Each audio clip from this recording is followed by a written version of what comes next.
سلام البنات، اليوم ان شاء الله غادي نخدم معكم هذا الشكل هذا اللي خدمته بالكورني. غادي نخدمه معكم في هذه البلاصه هذه. بطبيعه الحال غادي نحتاج الكورني ديال الصرع ديال الزاج كيتباع في الخيط بحال هكا. كاينين جوج احجام، حجم متوسط وحجم كبير. هذا الحجم المتوسط، والزمرد حتى هو ديال الخيط. وغادي نحتاج هاد السيبورات هادو اللي كيكونوا بالذهبي والحجره ديالهم بيضاء باش يجيو باينين.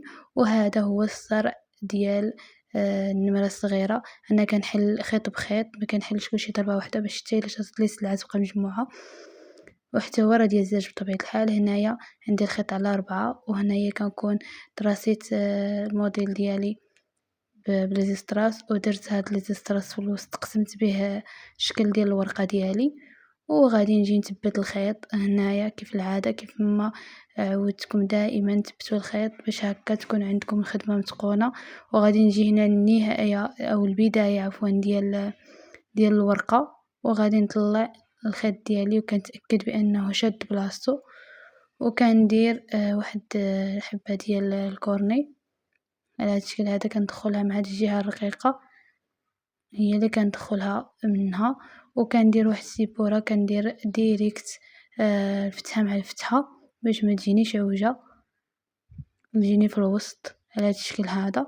يعني الفتحه مع الفتحه، ما ديروهاش مجانبه على هذا الشكل. وكندير زوج حبات من الزمرد او جوج عقيقات من الزمرد، وكنطلع بواحد المسافه اللي تكون مناسبه ان الشكل يجيني بومبي.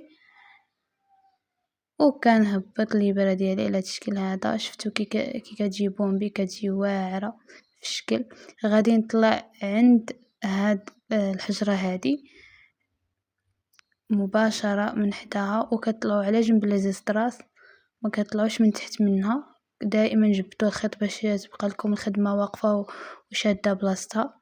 وغادي نعاودوا نفس الطريقه، حبه ديال الكوري، حبه ديال هذا البكتراس هذا. وكندير جوج ديال الزمردات على هذا الشكل هذا. الزمرد راه فيه بزاف ديال ليطاي، خدموا بهذا الصغير هذا. تقدروا تخدموا حتى بالكبير، ولكن غادي يجيكم المسافه بعيده بزاف وغادي يجي الفراغ باين بزاف. على هذا الشكل هذا كنطلعوا هنايا على الجنب ديال ليزيستراس كيف ما قلت لكم، ما كنطلعوش من تحت منها، وكنطلعوا اون فاس لديك الحجره. وكنكملوا بنفس الطريقه وبنفس الحساب اللي مشينا به في الاول، كنكملوا به الخدمه ديالنا كامله. هنا الا بغيتو يجيكم شويه مسطح اولا شويه هذيك الحجره قريبه للزستراس، كديروا غير حبه ديال الزمرد وصافي حتى داك الشكل كيجي فن في الخدمه. هنا خصهم يجيو هاد الحجرات في خط واحد. هنا كنأكد عليكم ان خصها تطلع عند الحجره وعلى جنب ديال الزستراس.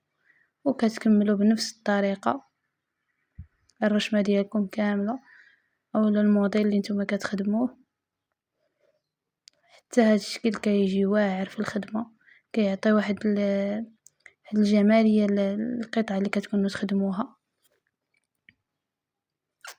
وكنكملوا بنفس الطريقه. هنايا كتطلعوا في هذه الجهه بنفس المسافه، كتبقاو طالعين بنفس المسافه باش هكا يجيكم نفس العبار وما يجيش داكشي شي هاوت شي طالع.